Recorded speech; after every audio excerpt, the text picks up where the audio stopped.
ఉద్యమ సమయంలో తెలంగాణ తల్లికి పూజలు చేసిన కాంగ్రెస్ నేతలు ఇప్పుడు ఆ తల్లిని మార్చేశారని కుక్కట్పల్లి ఎమ్మెల్యే మాధవరం కృష్ణారావు మండిపడ్డారు. కేపీహెచ్పీ కాలనీలో తెలంగాణ తల్లి విగ్రహానికి ఆయన పాలాభిషేకం చేశారు.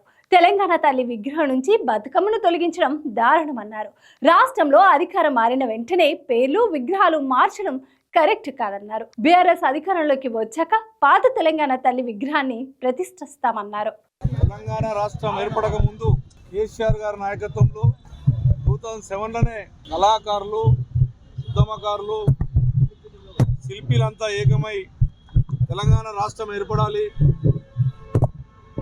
రాష్ట్రాన్ని సాధించుకోవాలనేటువంటి ఆలోచనతో 2007లో తెలంగాణ తల్లి విగ్రహాన్ని రూపకల్పన చేసుకొని ఆ రోజే ప్రతిష్ఠ చేయడం జరిగింది.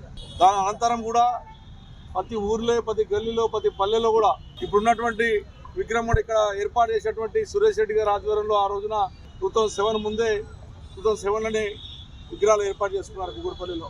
మరి తెలంగాణ రాష్ట్రం మొత్తంలో కూడా ఆ రోజు ఉన్నటువంటి కాంగ్రెస్ పార్టీకి సంబంధించినటువంటి ఎమ్మెల్యేలే కానీ, కాంగ్రెస్ పార్టీ కార్యకర్తలే కానీ ఉద్యమం సమయంలో ఆ టైంలో ఈ తల్లికే పూజ చేసే సందర్భాలు చూసాం.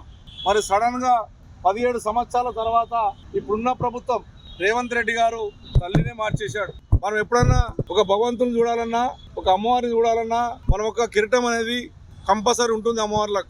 భారతదేశంలో ఇతర దేశంలో కూడా ఎక్కడ లేనటువంటి విధంగా బతుకమ్మ పండుగ. అసలు తెలంగాణ రాష్ట్రం బతుకమ్మ అంటేనే గౌరవమ్మ పూజించినట్టు. తెలంగాణ రాష్ట్రం గుర్తుకొచ్చేదే తెలంగాణ రాష్ట్రంలో బతుకమ్మను చూసే పెద్ద ఎత్తుగా ఇతర దేశాలు ఆడుకునేటటువంటి పరిస్థితి తీసుకొచ్చాం. అటువంటి బతుకమ్మను మాయం చేశారు, కిరీటం తీసేశారు, తల్లిని మార్చేసి ఇంకో తల్లిని ఏర్పాటు చేశారు. ఈ రాష్ట్రానికి ప్రజల సేవ చేయాలి తప్ప గత ప్రభుత్వాలు చేసిన పేర్లు చేంజ్ చేసి కొత్త పేర్లు పెట్టడం అనేది ఈ దుర్మార్గమైనటువంటి ఆలోచన.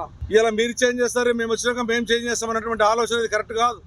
ఆ రకమైనటువంటి ముఖ్యమంత్రి గారు కేసీఆర్ చేసినటువంటి ఉద్యమం కేంద్రంలో కాంగ్రెస్ పార్టీ ఉంది కాబట్టే ఆ రోజుల్లో అన్ని పార్టీలను మెడ వంచి తెలంగాణ రాష్ట్రం తేడానికి నా ప్రాణం పోయినా సరే తెలంగాణ వచ్చుడో నేను చచ్చుడో అనేటువంటి విధానంతో ప్రజలు వెళ్తేనే ఆ కాంగ్రెస్ పార్టీ భయపడి అన్ని పార్టీలు ఏకమై తెలంగాణ రాష్ట్రం ఇవ్వకపోతే తెలంగాణ రాష్ట్రంలో ప్రజలు ఊర్లో పడతారు, తిరగనియరని చెప్పి మాస్ మాటాలను కూడా తన్నుగట్టే ప్రయత్నం చేశారు ఆ రోజుల్లో.